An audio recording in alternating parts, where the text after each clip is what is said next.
இந்த உலகத்துக்குள்ள நான் வரேங்க, எனக்கு எக்கச்சக்கமான ஆசை, நிறைய தப்பு பண்றேன், இந்த உடம்புக்கு விளைவு அனுபவிக்கக்கூடிய அளவுக்கு இன்னும் வரல, ஆற்றல் வரல.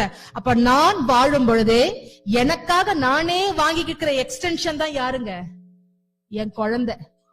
லாஜிக் புரியுதாப்பா? நானே எனக்காக இருக்கும் பொழுதே, வாய்ப்பு கிடைக்கும் பொழுது வாங்கிக்கிற எக்ஸ்டென்ஷன் தான் யாருங்க? என் குழந்தை. அப்ப நானும் என் குழந்தையும் வேற வேறையா?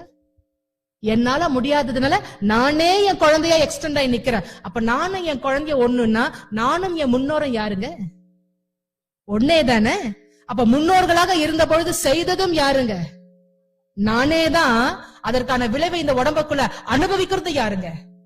இதுக்குதான் உங்க ஜாதகத்துல எழுதியிருப்பாங்களாமா, ஜனனி ஜன்ம சௌக்கியானாம் பதவி பூர்வ புண்ணியானாம்னு எழுதியிருக்குமா.